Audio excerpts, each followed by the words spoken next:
Welcome to The Explainer. Things are moving incredibly fast right now within the UK Labour Party.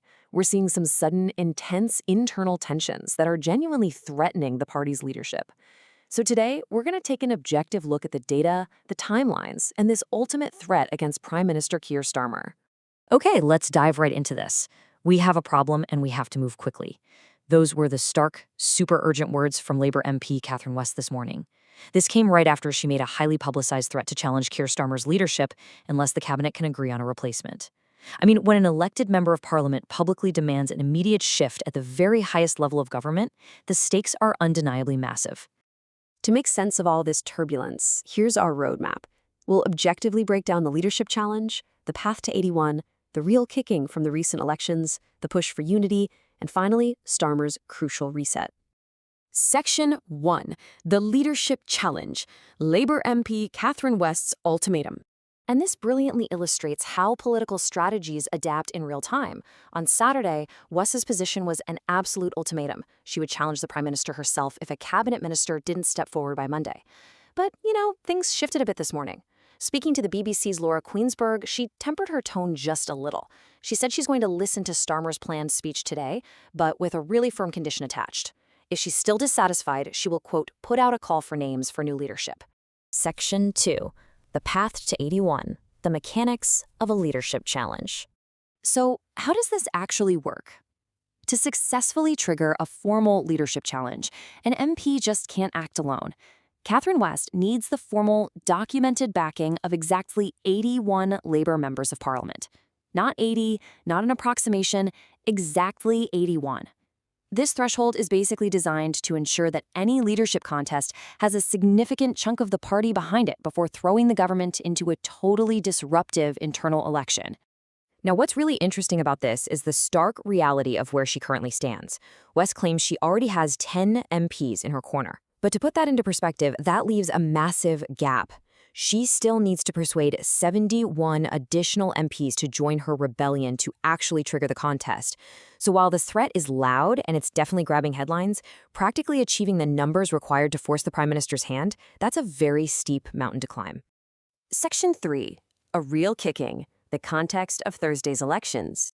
Let's zoom out for a second to look at the catalyst for all of this.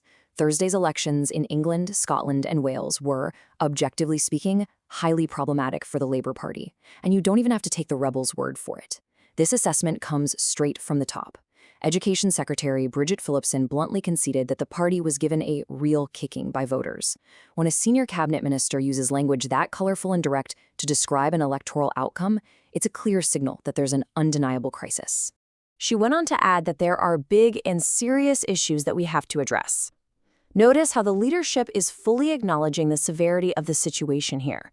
There is absolutely zero disagreement between the rebels and the leadership that things went sideways on Thursday. Both sides agree there are major problems. But where they sharply divide, however, is on what the actual solution to those problems should be. Section 4. The push for unity. Competing party narratives. So the crucial point is how these competing solutions clash. Catherine West's faction believes the only way to fix this is a dramatic change at the very top, literally putting out a call for a new leader to take the reins. On the flip side, the government's official defense, via Bridget Phillipson, explicitly argues that the takeaway from the elections is absolutely not that the party needs to spend time fighting amongst ourselves. Instead, their stance is that the government needs to tell a better story to the public and deliver faster on their promises. It is a classic political clash, immediate structural change versus accelerating the current strategy. Section 5. Starmer's crucial reset. Looking to the week ahead. Now, we haven't actually seen Keir Starmer make any live appearances today, but his message is being broadcast loud and clear through the press. In highly coordinated interviews over the weekend with the Sunday Mirror and The Observer, the Prime Minister really dug his heels in. His core argument is that he wants to stay in power to continue and deliver on what he's calling a 10-year project of renewal. He's essentially framing his leadership not around the short-term bumps of Thursday's elections, but around a long-term, decade-long vision for the country. He's, for all intents and purposes, asking his party for patience.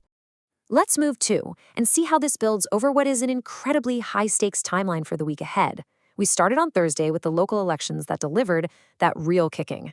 That brings us to today, Monday, where Starmer will attempt to reset his premiership with a major speech. And remember, this is the exact speech Catherine West says she's listening to before deciding her next move. If he survives today, he immediately faces Wednesday, which is the King's Speech. This is a massive constitutional event where the government will set out the brand new laws it intends to pass in the coming year. This whole sequence, it's a make or break week for the Prime Minister to prove he can actually deliver faster like he promised. And that leaves us with the ultimate question. Starmer is pleading for time to execute a 10-year project of renewal.